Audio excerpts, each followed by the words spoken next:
Olá! Sejam bem-vindos ao nosso canal. Meu nome é Rayane e a gente vai estar falando sobre fotografia aqui com vocês. Hoje a gente vai tratar sobre duas linguagens completamente diferentes da fotografia. Vamos falar sobre o Cartier-Bresson e sobre o William Eggleston. Mas primeiramente, falando sobre o Cartier-Bresson, ele era uma criança privilegiada, ele veio de uma família rica, né? Nasceu na França. E ele ganhou sua primeira câmera quando era criança ainda, mas ele só foi se interessar mesmo por fotografia aos 22 anos de idade, quando ele teve o primeiro contato com o trabalho do Martin Moncaty, que inclusive numa entrevista ele disse assim: "Quando eu vi a fotografia dos meninos negros correndo em direção à onda, eu não pude acreditar que tal coisa poderia ser captada por uma câmera. Peguei a câmera e fui para as ruas. De repente, eu entendi que a fotografia poderia captar a eternidade instantaneamente."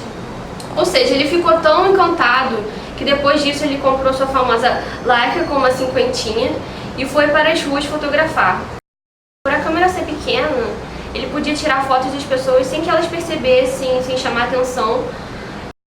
Ele usava filme preto e branco, ele retratava o cotidiano e detalhes que poderiam passar despercebidos, transformando em verdadeiras obras de arte, né?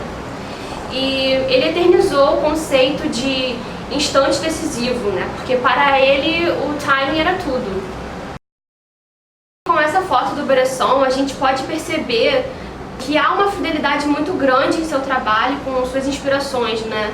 Porque dá pra ver que aquilo realmente o marcou. Se a gente parar pra analisar essa primeira foto, tem uma simetria, né, entre os elementos. Então, eu gosto muito dessa foto porque se ele apertasse o botão um milésimo de segundo depois, a foto já não seria mais a mesma. Foi o momento perfeito em que ele passou e a foto foi feita. Essa segunda foto que a gente vai mostrar agora foi tirada no funeral do Gandhi na Índia.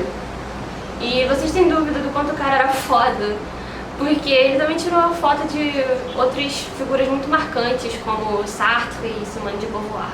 Essa terceira foto foi tirada no momento em que a bicicleta passa. Assim como a primeira que mostramos, né? Aquela questão do momento exato. Então, há um paralelismo entre a composição da escada em espiral e a bicicleta no fundo. Isso tudo foi para mostrar a linguagem dele, né? De momento exato e timing, que é o cotidiano sendo mostrado de uma forma incomum. Então, agora a gente vai falar sobre o trabalho do Eggleston, que completamente oposto do Bresson, que priorizava o preto e branco e o time era o mais marcante. No do Eggleston, o que é mais marcante eram padrões de cores e a intensidade dessas cores, né? Então, o Eggleston ele começa com fotografia, trabalhando com fotografia preto e branco, mas depois da década de 60, né, que ele passa a usar cores para registrar Tennessee, as transformações culturais no Tennessee e no Sul em geral. Então ele retrata esse família, amigos. Eggleston ele captura a ideia de efemeridade, ao mesmo tempo que o trabalho dele se traz para um lado mais intimista, porque trabalha com a memória e com a experiência. É importante a gente também ressaltar a relevância do cara, né? Porque ele tem um livro, uma coletânea de R$7.000, chamada Chromes, inclusive fica aí a dica se você quiser.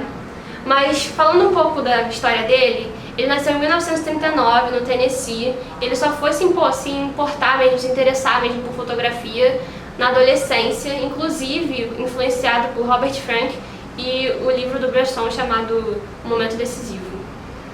Ele costumava fotografar cenas comuns, cenas que eram consideradas do dia a dia, e o que era considerado simplesmente algo comum, na verdade ele pegava e transformava aquilo em obra de arte, né? Eram cuidadosamente construídas por ele, todas essas fotografias. Era tudo muito bem pensado por ele, né? Você pode achar que talvez fosse um trabalho aleatório, né?